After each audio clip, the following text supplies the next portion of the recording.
Civil services with Nilesh channel आपका स्वागत करता है। इस वीडियो को बहुत ध्यान से देखिएगा। इस वीडियो में हमने बहुत सारी इंपॉर्टेंट चीज़ें डिस्कस की हैं। उसके अलावा इस चैनल को सब्सक्राइब कर लीजिए ताकि ऐसे इंपॉर्टेंट कंटेंट आप मिस ना करें। उसके अलावा हमारी टेलीग्राम कम्युनिटी है civil services with Nilesh channel, वहाँ पे आप जुड़ जाइए। यूपीएससी से रिलेटेड बहुत सारे इंपॉर्टेंट कंटेंट हम अक्सर वहाँ पे शेयर करते रहते हैं। उसके अलावा अगर आप पीसीएस की तैयारी कर रहे हैं तो हमारा Telegram channel PCS with Nilesh को सब्सक्राइब करना बिल्कुल ना भूलें। इसके अलावा आप हमारी वेबसाइट www.nilesair442.com पे विजिट कर लें। वहाँ पे आपको UPSC and even state PSC से रिलेटेड बहुत सारे इंपॉर्टेंट कंटेंट मिल जाएगा। जय हिंद दोस्तों, सिविल सर्विसेज विद नीलेश के ऑफिशियल यूट्यूब चैनल में आप सभी का स्वागत है। आज की लेक्चर जैसे कि आप देख रहे हो, ये हमारी मॉडर्न हिस्ट्री की पीवाईक्यू एनालिसिस की लेक्चर है। पीवाईक्यू एनालिसिस की लेक्चर है। आपने बहुत सारी एनालिसिस अभी तक देखा होगा यूट्यूब पे कि कोई पूरे ट्रेंड की एनालिसिस कर रहे हैं तो कोई डिफरेंट टाइप की एनालिसिस कर रहे हैं।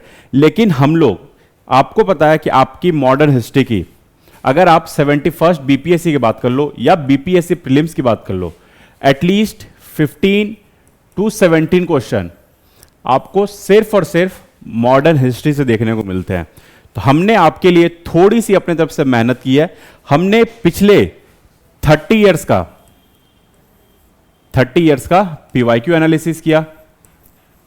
इसमें हमने देखा कि कोई टॉपिक ऐसे हैं जिसकी वेटेज अगर आप देखोगे बीपीएससी में तो बहुत ही ज्यादा होती है।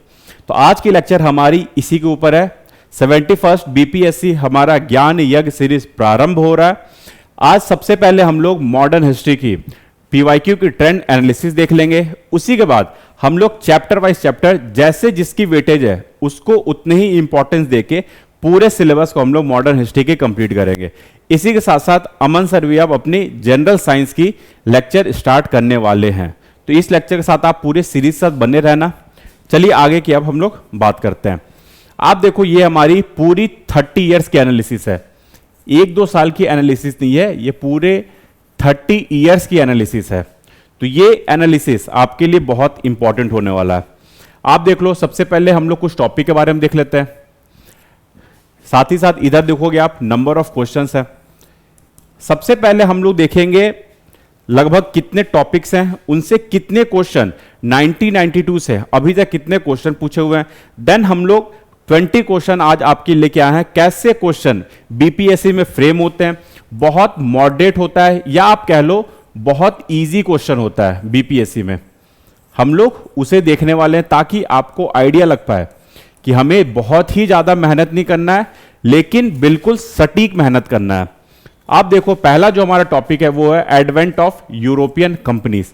जब डिफरेंट यूरोपियन कंपनीज आई, उनसे अभी तक देखो टोटल क्वेश्चन कितने पूछे हुए हैं। लास्ट 30 इयर्स में सिर्फ 11 क्वेश्चन पूछे हुए हैं।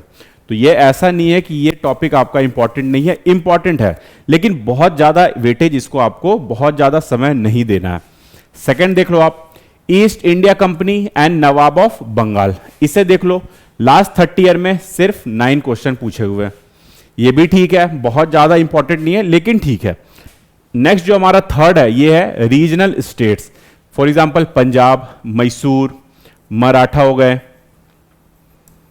हैदराबाद हो गए, ये सब आपके रीजनल स्टेट्स हो गए। इससे आप देखोगे एटलीस्ट 25 क्वेश्चन पिछले लास्ट के 30 ईयर्स में पूछा हुआ है। तो इसके ऊपर आप स्टमक लगा सकते हो। ऐसे ही हम लोग एनालिसिस करने वाले हैं। ये हमारा क्या हो गया, एक इंपॉर्टेंट टॉपिक बन गया। नेक्स्ट फोर्थ देख लो आप, economic impact of British rule on India. क्या क्या इकोनॉमिक इंपैक्ट थी, जैसे आपने देखा होगा बहुत, ये सारी चीज हम लोग पढ़ेंगे। रैयतवाड़ी सिस्टम हो गई, महलवाड़ी हो गई, परमानेंट सेटलमेंट हो गया, ये सब क्या आ गया आपके इकोनॉमिक इंपैक्ट के अंदर। ये सारे टॉपिक आ जाते हैं। अभी तक इससे एटलीस्ट 14 क्वेश्चन, लास्ट के 30 इयर्स में 14 क्वेश्चन इस टॉपिक से पूछा हुआ है। नेक्स्ट जो हमारा फिफ्थ है, that is most important topic in our BPSC modern history syllabus, revolt of 1857। Question कितने पूछे हुए हैं, 41। दैट मीन्स एटलीस्ट आप इसके ऊपर 10 स्टार मार्क तो जरूर लगा लेना, ये आपके लिए बहुत इंपॉर्टेंट टॉपिक है मॉडर्न हिस्ट्री का। ये हो गई हमारे 5th नंबर की बात। एंड देन नेक्स्ट है हमारा सिविल अपराइजिंग। जितने भी सिविल अपराइजिंग हुई हैं उनसे रिलेटेड अभी तक 44 क्वेश्चन पूछे हुए हैं। 1992 से लेकर अभी तक 44 क्वेश्चन पूछे हुए हैं। तो ये भी आपका एक इंपॉर्टेंट सेगमेंट बन जाता है civil uprising. And then next है हमारा development of education in modern India. कैसे कैसे मॉडर्न इंडिया, इंडिया के अंदर कैसे कैसे एजुकेशन का डेवलपमेंट हुआ, इन सारे से अभी तक लास्ट के 30 ईयर में 14 क्वेश्चन पूछे हुए हैं। तो ऐसा नहीं है कि ये टॉपिक आपके लिए इंपॉर्टेंट नहीं है, लेकिन बहुत ज्यादा समय नहीं देना, आपको पढ़ना है, लेकिन उतना ही पढ़ना है। वो मैं हम लोग जब पीवाईक्यूज वगैरह करेंगे उससे आपको आइडिया लग जाएगा कि हमें कितना पढ़ना है कितना छोड़ना है। नेक्स्ट आप देख लो, press in modern India, development of press in modern India. इससे देखो 18 क्वेश्चन पूछे हुए हैं। ये आपके लिए इंपॉर्टेंट सेगमेंट बन जाता है। ये टॉपिक आपके लिए इंपॉर्टेंट टॉपिक हो गया। And then most important, one of the most important, social religious reform. ये आपके लिए बहुत इंपॉर्टेंट हो जाता है। इससे अभी तक 32 क्वेश्चन लास्ट के 30 ईयर में पूछे हुए हैं। ठीक है, सोशल रिलीजियस रिफॉर्म हम लोग सब इसे डिटेल में देखेंगे, चैप्टर वाइज पढ़ेंगे। बस आपको यहां पे मैं दिखा रहा हूं कि कितने किस सेक्शन के कितने वेटेज हैं, उससे अभी तक लास्ट के 30 ईयर में कितने क्वेश्चन पूछे हुए हैं। देन आप देख लो, political organisation before Congress, important है लेकिन बहुत ज्यादा इंपॉर्टेंट नहीं है। 11 क्वेश्चन अभी तक पूछे हुए हैं। 11th नंबर देख लो आप, Indian National Congress, star mark लगा लो आप इसके ऊपर, जितना स्टार मार्क लगा सकते हो लगा लो। 47 क्वेश्चन लास्ट के 30 ईयर में, 47 क्वेश्चन सिर्फ इस सेक्शन से पूछे हुए, इंडियन नेशनल कांग्रेस। नेक्स्ट है हमारा मॉडरेट एंड एक्सट्रीमिस्ट फेज। ये जो आपका फेज हुआ था इसके बारे में, इससे कितने क्वेश्चन पूछे हुए हैं? 10 क्वेश्चन। तो ऐसा नहीं है कि ये इंपॉर्टेंट नहीं है, लेकिन आप जब इंडियन नेशनल कांग्रेस के बारे में मेरे साथ पढ़ोगे उसी के बीच में हम लोग इस टॉपिक को भी डिस्कस कर लेंगे, moderate and extremist phase. Next जो हमारा है वो है रिवॉल्यूशनरी मूवमेंट इन इंडिया। जितने भी रिवॉल्यूशनरी मूवमेंट हुए इंडिया में, सारे को हम लोगों को डिटेल में देखना है। क्यों देखना है? क्योंकि इससे 39 क्वेश्चन आपके बीपीएससी के प्रीलिम्स में पूछे हुए हैं। कितने? 39 क्वेश्चन। तो आप इसके अकॉर्डिंग आप आइडियाज लगा सकते हो कि कौन सा टॉपिक आपके लिए इंपॉर्टेंट इस बार के लिए है। नेक्स्ट हमारा revolutionary movement in outside India, जैसे गदर मूवमेंट वगैरह था, ऐसे ही बहुत सारे मूवमेंट है, उसे हम लोग एक एक करके देखेंगे। इससे आपका 10 क्वेश्चन पूछा हुआ है।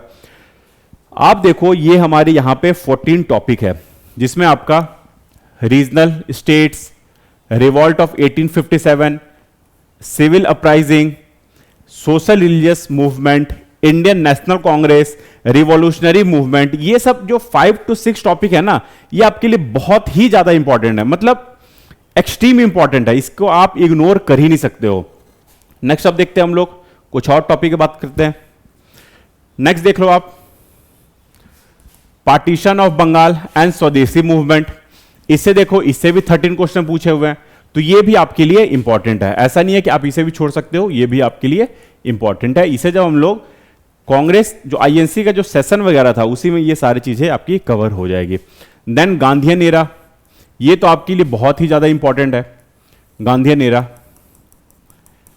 कितने क्वेश्चन पूछे हुए अभी तक? 38 क्वेश्चन। तो इसकी इंपॉर्टेंस आप समझ सकते होंगे कि ये कितना ज्यादा आपके लिए इंपॉर्टेंट है। नेक्स्ट है हमारा पीजेंट मूवमेंट एंड किसान सभा। इससे भी देखो 25 प्लस क्वेश्चन पूछे हुए हैं। पीजेंट मूवमेंट एंड किसान सभा, पीजेंट मूवमेंट जो है ये बीपीएससी का one of the favourite topic है। इससे हर साल आपको 1 से 2 क्वेश्चन देखने को आराम से बीपीएससी में मिल जाते हैं। नेक्स्ट है हमारा Rowlatt act and Jallianwala Bagh massacre. इससे बहुत ज्यादा नहीं, 10 क्वेश्चन पूछे हुए हैं। ये सब शॉर्ट में डिस्कस करने वाली सारी आपकी टॉपिक्स है। नेक्स्ट जो हमारा एक और इंपॉर्टेंट सेगमेंट है वो है non cooperation movement and Swaraj party. इससे आप देखोगे 27 क्वेश्चन पूछे हुए हैं। तो ये टॉपिक भी आपका बहुत ज्यादा इंपॉर्टेंट है, non cooperation movement and Swaraj party. वैसे ही पीजेंट मूवमेंट वाला भी आपके लिए उतना ही इंपॉर्टेंट है। नेक्स्ट देख लो आप, ये जो टॉपिक देख लो, इसको हम लोग साथ में पढ़ेंगे। Simon Commission, Lahore session, civil disobedience movement, Gandhi Irwin pact, round table conference and communal award and Poona pact. सिर्फ ये जो टॉपिक है ना, ये एक ड्यूरेशन के अंदर परफॉर्म हुआ है आपका 1927 से आपका 1933 के बीच में। ये सारी चीजें एक ही साथ परफॉर्म हुई है लास्ट के 6 ईयर में, मतलब टोटल ऑफ 6 ईयर में ये सारी एक्टिविटीज, जितनी भी गतिविधियां हुई हैं, ये सारे कुछ इसी 1927 से लेकर 1933 के बीच में हुई है। इससे आपका 52 प्लस क्वेश्चन पूछ रखा है अभी तक बीपीएससी के एग्जाम में। मतलब ये सेगमेंट भी क्या हो गया आपके लिए, बहुत ही ज्यादा इंपॉर्टेंट हो गया। नेक्स्ट आपका देख लो, इंडिविजुअल सत्याग्रह। इससे क्वेश्चन पूछ लेता है कि पहले इंडिविजुअल सत्याग्रही कौन थे, सेकंड कौन थे, थर्ड कौन थे, ऐसे ही पूछ लिया। क्रिप्स मिशन हो गया, क्विट इंडिया मूवमेंट हो गया, सुभाष चंद्र बोस एंड आजाद हिंद फौज, जो भी आपका 1940 से लेकर 1946 तक का एरा था, इससे टोटल आपका एटलीस्ट 57 क्वेश्चन पूछ रखा है अभी तक। 57 प्लस क्वेश्चन इस एरा से पूछ रखा है। मतलब ये दोनों 20 एंड 21 टॉपिक, ये दोनों आपके लिए एक्सट्रीम इंपॉर्टेंट है, मतलब इमेंसली इंपॉर्टेंट है। आप इसको इग्नोर किसी भी कीमत पे नहीं कर सकते हो। नेक्स्ट जो हमारा टॉपिक है वो है cabinet mission plan, interim government, partition of India, constitutional development. Constitutional development से आप देखोगे हर साल एक क्वेश्चन तो आपके फिक्स रहते हैं सिर्फ और सिर्फ कॉन्स्टिट्यूशनल डेवलपमेंट से। इससे भी देख लो आप 43 क्वेश्चन पूछे हुए हैं, इससे भी कितने हैं 43 क्वेश्चन। देन आपका मैगजीन से रिलेटेड, बुक से रिलेटेड, ऑथर से रिलेटेड, ये आपको हर साल एक क्वेश्चन एटलीस्ट देखने को मिल जाते हैं। देखो 29 क्वेश्चन है, मतलब हर साल एटलीस्ट एक क्वेश्चन तो आपको देखने को मिलेंगे ही मिलेंगे, मैगजीन, बुक्स एंड ऑथर। इसमें बहुत सिंपली या तो मैच द फॉलोइंग क्वेश्चन पूछ लेता है, या पूछ लेता है बुक का नाम दे देता है, पूछ लेता है इस बुक के राइटर कौन है, या मैगजीन से रिलेटेड बातें कर लेता है, या ये जो ऑथर का नेम देता है पूछ लेता है ये किस बुक को लिखे थे, ऐसे करके आपसे क्वेश्चन पूछ लेता है। तो ये तो सारी बात हो गई। आप अब आई थिंक आप अब आइडिया लगा सकते होंगे कि कौन सा टॉपिक आपके इस बार के लिए 71st बीपीएससी के लिए कौन कौन सा टॉपिक आपके लिए मोस्ट इंपॉर्टेंट है, कौन कौन सा मॉडरेटली इंपॉर्टेंट है, एंड कौन कौन सा आपके लिए अगर आपके पास टाइम नहीं है तो आप उसे इग्नोर कर सकते हो। बट हम लोग इसे इग्नोर नहीं करेंगे, हम लोग सारे टॉपिक को डिस्कस करेंगे। कैसे डिस्कस करेंगे अगले 1 मिनट में मैं वो समझाता हूं। आप देखोगे ये सारी, जैसे रिवॉल्ट ऑफ 1857 हो गया, सिविल अपराइजिंग हो गया, आपका सोशल रिलीजियस मूवमेंट हो गया, जो ऐसे मेजर टॉपिक हैं जिससे एटलीस्ट 20 प्लस क्वेश्चन पूछे हुए हैं, हम लोग उसे क्लास में डिस्कस करने वाले हैं। बहुत डिटेल में पढ़ेंगे, आराम से पढ़ेंगे, क्लास में पढ़ने वाले हैं। साथ ही साथ उससे रिलेटेड कुछ पीवाईक्यूज होगी क्लास में ही, और कुछ एक्स्ट्रा मॉडर्न क्वेश्चन होगा, मॉडर्न क्वेश्चन होगा जो हम लोग खुद फ्रेम करेंगे आपके लिए। ठीक है, ये हम लोग क्लास में करने वाले हैं। देन हम लोग क्या करेंगे, कुछ ही करेंगे हम लोग पीवाईक्यू क्लास में, एंड देन आपको क्या करना है, पीसीएस विथ नीलेश, ये हमारी टेलीग्राम चैनल है, आप इससे जुड़ जाना। जैसे जैसे हमारी यहां पे टॉपिक कंप्लीट होगी वैसे वैसे इसकी प्रैक्टिस सेशन आपकी टेलीग्राम पे चलेगी। सपोज हमने आज क्लास कर लिया रिवॉल्ट ऑफ 1857, ये हमारी आज की टॉपिक है। हम इस क्लास को पढ़ लेंगे, 10 to 15 क्वेश्चन, मॉडर्न क्वेश्चन भी, कुछ पीवाईक्यूज भी, कुछ पीवाईक्यूज हम लोग क्लास में डिस्कस कर लेंगे। देख लो ऐसे ऐसे क्वेश्चन है, बहुत आप इजीली क्लास के लेक्चर से सॉल्व कर लोगे। एंड देन जो आपके 30-40 क्वेश्चन होंगे वो हम लोग टेलीग्राम पे पोस्ट करेंगे विथ आंसर, विथ एक्सप्लेनेशन। उसे आपको वहां पे सॉल्व करना है, तो आप दोनों जगह से इंगेज रहोगे, यूट्यूब से भी इंगेज रहोगे और हमारे टेलीग्राम चैनल से भी इंगेज रहोगे, जहां पे ये सारी पीडीएफ आपको इजीली वहां पे एक्सेस होगा। तो ऐसे हमारी क्लास चलेगी मॉडर्न हिस्ट्री से रिलेटेड। तो ये मैं उम्मीद करता हूं आपने ये सारे सिलेबस को देख लिया होगा कि कौन कौन से टॉपिक आपके इस बार के बीपीएससी के लिए इंपॉर्टेंट है और कौन कौन से आप एक समय के लिए इग्नोर कर सकते हो। अब हम लोग बात करते हैं कुछ पीवाईक्यूज की। अभी हम आपके सामने 20 पीवाईक्यूज लाए हैं, प्रीवियस ईयर क्वेश्चन। इसे हम लोग एक एक करके देखेंगे, ठीक है, बहुत ज्यादा एक्सप्लेन नहीं करेंगे, सिर्फ आंसर देखेंगे। सेम क्वेश्चन को अगले हाफ एन आवर बाद हम लोग इस क्वेश्चन को आपके टेलीग्राम चैनल पे, जो हमने बताया था पीसीएस विथ नीलेश। यहां पे हमारी टीम इस चैनल को पोस्ट करेगी और आपको एक्टिवली पार्टिसिपेट करना है इस सारे क्वेश्चन में। साथ ही साथ एडिशनल क्वेश्चन भी आपको वहां पे मिलते रहेंगे। इस पीडीएफ की आप टेंशन मत लेना, ये हमारी Telegram channel PCS with Nilesh पे अवेलेबल हो जाएगी क्लास के बाद। पहला क्वेश्चन देखो आप क्या है, बहुत इजी क्वेश्चन है। और ये जो क्वेश्चन है ना, ऐसा नहीं है मैं बहुत ज्यादा पुराना क्वेश्चन लिया हूं, लास्ट के 3-4 ईयर्स में। That means 66 BPSC, 67 BPSC, 68th, 69th and 70th BPSC. बस ये लास्ट का जो 4-5 साल है उसी से ये सारे क्वेश्चन है, उसके बाहर के क्वेश्चन नहीं है।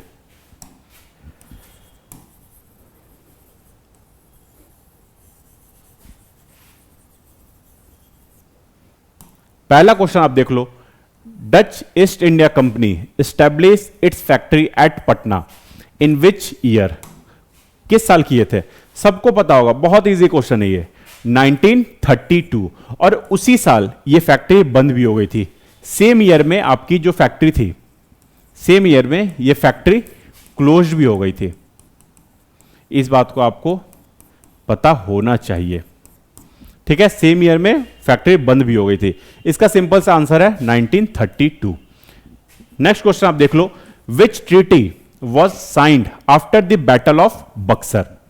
बैटल ऑफ बक्सर, जब आपका बैटल ऑफ बक्सर कंप्लीट हो गया था, उसके बाद हम लोग सब डिटेल में पढ़ने वाले हैं क्लास में। आपको बस यहां पे ये दिखाया जा रहा है कि कैसे क्वेश्चन बीपीएससी फ्रेम करता है। चारों ऑप्शन में आप देख लो कौन सा ऑप्शन होगा।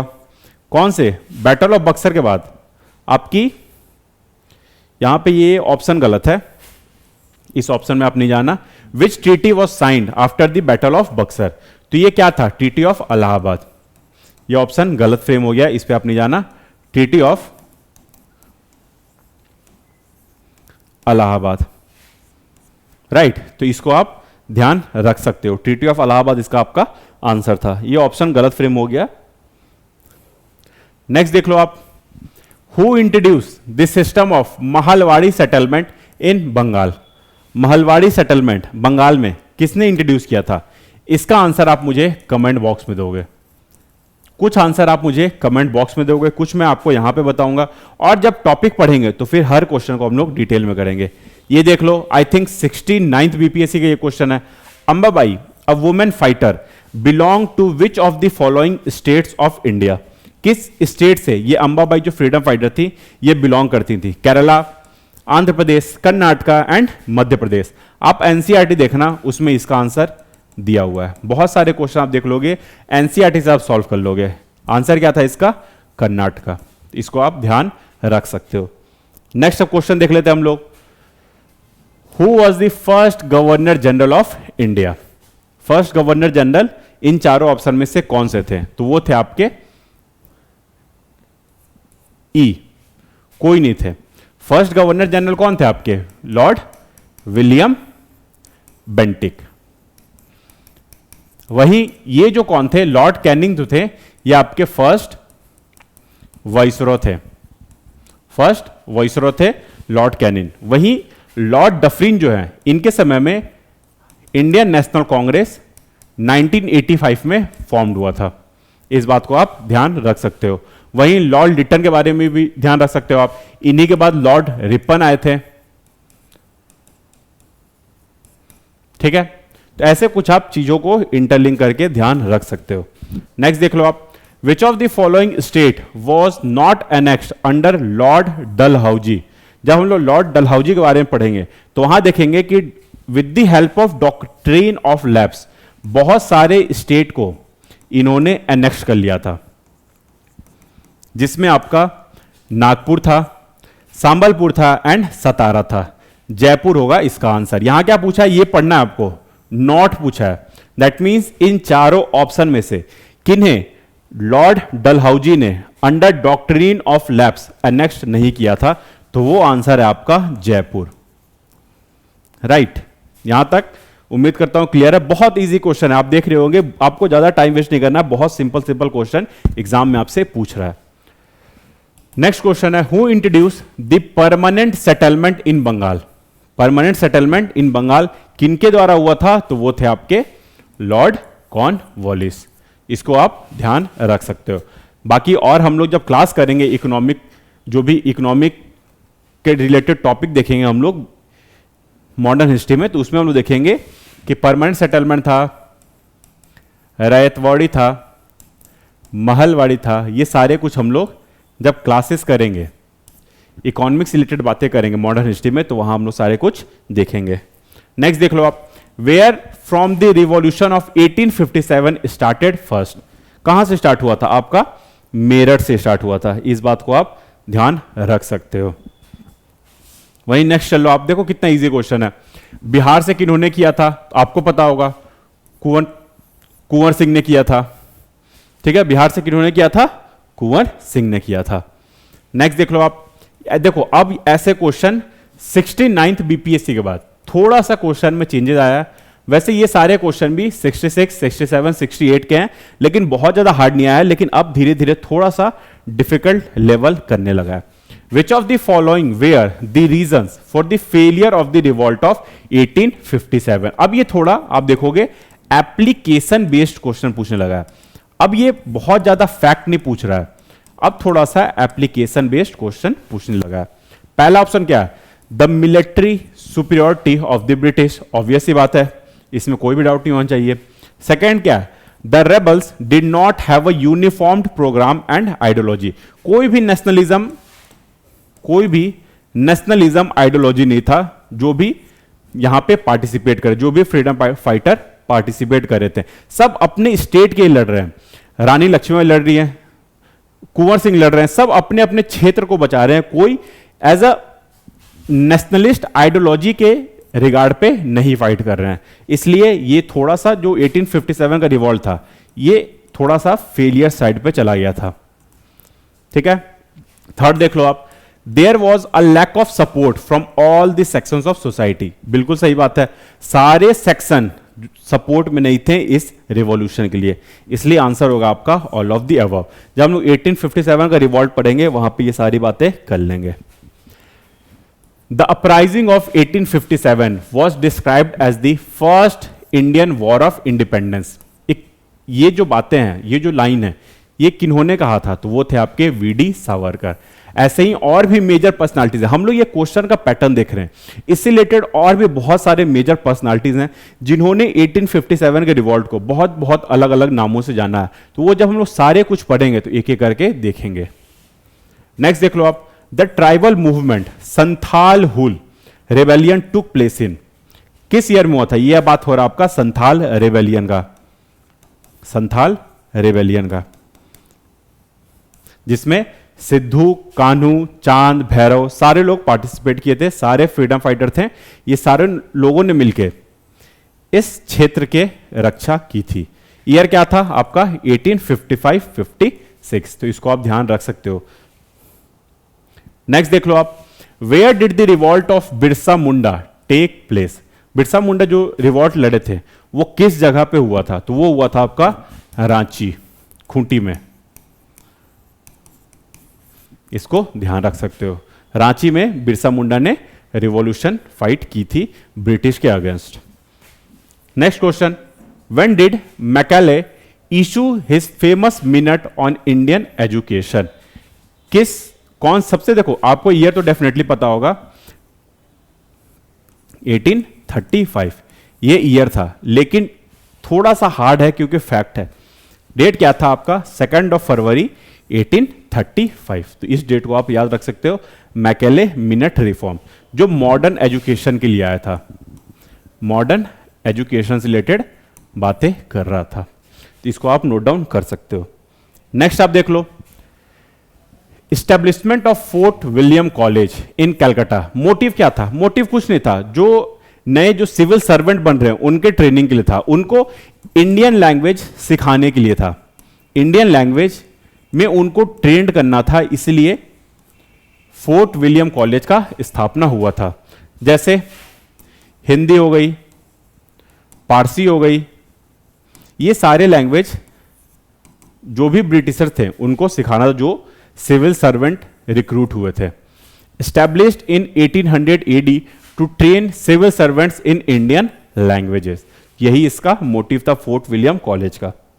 नेक्स्ट देख लो आप, which of the following statement about the vernacular press act is और आर करेक्ट। क्या करेक्ट है? लॉर्ड लिटन ने इनेक्ट किया था, बिल्कुल सही बात है, ये हम लोग सब कुछ पढ़ेंगे। इसी को आप गैगिंग एक्ट भी कहते हो। एंड देन इसे रिपील कौन किया था? तो लॉर्ड रिपन ने, जो लॉर्ड लिटन के बाद आए थे। तो ये तीनों स्टेटमेंट आपका सही है। लॉर्ड लिटन ने इंट्रोड्यूस किया था, हटाया कि इन्होंने था? तो लॉर्ड रिपन। और वर्नाकुलर प्रेस एक्ट को ही गैगिंग एक्ट भी कहते हैं। ये सारे आपके बुक में लिखे हुए हैं। आंसर क्या होगा? 1, 2 एंड 3। नेक्स्ट देख लो आप, अब ऐसे क्वेश्चन भी आने लगे हैं 69, 68 में। एक साइड पूछ रहा है मेजर पर्सनालिटी एंड दूसरे साइड वो किस, सपोज आप किस रिफॉर्म से वो जुड़े हुए हैं। आप देखो ये मे भी आपको चारों ना पता हो, इसका मैंने ऑप्शन नहीं दिया है, ऑप्शन आपके बुक में आपको देखने को मिल जाएगा। लेकिन आपको ये चीज तो पता होगा कि रामकृष्ण मिशन ये किनके द्वारा था? ये आपका स्वामी विवेकानंद जी के द्वारा था। ठीक है, वहीं आप बात करोगे कि ब्रह्मो समाज, ब्रह्मो समाज ये किनके द्वारा था? तो ये आपका था राजा राम मोहन जी के द्वारा। वहीं सर्वेंट ऑफ इंडिया सोसाइटी ये किनके द्वारा था? तो ये था आपका गोपाल कृष्ण गोखले जी के द्वारा। वहीं विधवा विवाह समाज ये किनके द्वारा था? तो ये था आपका विष्णु शास्त्री जी के द्वारा। तो ऐसे क्वेश्चन भी आपको एग्जाम में देखने को मिलते हैं। नेक्स्ट देख लो आप, who was the president of Indian National Congress at the गया सेशन? कब हुआ था? 1922 में। उस समय कौन बने थे? बहुत सिंपल है, चित्तरंजन दास, चित्तरंजन दास। इसी के बाद इन्होंने स्वराज्य पार्टी का भी निर्माण किया था with the help of Motilal Nehru. तो इसको भी आप ध्यान रख सकते हो। ये देखो, who wrote new lamps for the old, कौन है इनके राइटर? अरविंदो घोष। ये 3 बार क्वेश्चन ये पूछा हुआ है, 3 टाइम्स ये रिपीटेड क्वेश्चन है। वैसे ही आप ये जितना भी क्वेश्चन देख रहे हो ना, ये बस मैंने एक बार उठाया है आपके लिए, ये सारे क्वेश्चन रिपीटेड हैं। ऐसा नहीं है कि ये एक बार पूछ दिया तो नहीं, सारे क्वेश्चन रिपीटेड है। मतलब आपके लिए सबसे इंपॉर्टेंट क्या है? पढ़ना, क्वेश्चन प्रैक्टिस करना और मोस्ट इंपॉर्टेंट पीवाईक्यू। इस चीज को आप ध्यान रख सकते हो। अब हमारा आज का ये लास्ट क्वेश्चन है, in which of the following Indian National Congress session the resolution related to the fundamental rights were passed for the first time? किस सेशन में हुआ था? मे भी आपको पता हो, मे भी आपको ना पता हो। ये हुआ था कराची सेशन 1931 में। ठीक है, 1931 में कराची सेशन हुआ था। उस समय फंडामेंटल राइट्स के ऊपर रिजोल्यूशन पास हुआ था। तो ये मैंने आपको बेसिकली बस क्वेश्चन दिखाया है कि देखो बहुत ज्यादा डिफिकल्ट क्वेश्चन नहीं पूछते हैं, इसलिए आपको बहुत ज्यादा नहीं पढ़ना है, बस उतना पढ़ना है जिससे आपका काम हो जाए। ठीक है, तो इसी काम को आसान करने के लिए हम लोगों ने ये आपके लिए ज्ञान यज्ञ सीरीज लाया है। तो आप, उम्मीद करता हूं कि ये मॉडर्न हिस्ट्री के बारे में बहुत सारी चीजें समझ गए होंगे कि कौन सा सेक्शन आपके लिए इंपॉर्टेंट है। पीवाईक्यू देख के आपने आइडिया लगा लिया होगा कि आपको बहुत ज्यादा डीप नहीं पढ़ना है। इसी के साथ साथ कुछ एक और इंपॉर्टेंट टॉपिक्स होती है यहाँ पे, जैसे ये सारे कुछ लिखे हुए हैं। यहाँ पे एक और इंपॉर्टेंट टॉपिक होता है आपका गवर्नर जनरल। इससे आप देखोगे कि एक क्वेश्चन एटलीस्ट हर साल पूछते ही हैं। इससे हम लोग एक सेपरेट क्लास में देखेंगे। तो ये मैं उम्मीद करता हूँ ये एटलीस्ट 10 डेज तक ये पूरे लेक्चर चलेगी, जिसमें हम लोग पीवाईक्यू भी करेंगे, मेजर टॉपिक्स भी पढ़ेंगे। जो छोटे टॉपिक है उनको क्विकली डिस्कस करके उनकी पीवाईक्यू हम लोग अपने चैनल पे पोस्ट करेंगे। आप लोग उससे प्रैक्टिस करते रहना। मैंने आपको पूरा ब्रीफली बता दिया है कि हमारी ये टॉपिक, हमारी ये मॉडर्न हिस्ट्री सिलेबस कैसे कंप्लीट होगी। मैं ये बस आपसे एक चीज़ चाहता हूँ कि अगर हमारी टीम आपके लिए 100% दे रही है तो बदले में आपको भी अपनी 100% देनी होगी, तभी जाके आपको सक्सेस मिलेगा। तो चलिए, that's all for today. Thank you so much, have a wonderful day, all the best for your upcoming prelims exam. जय हिंद।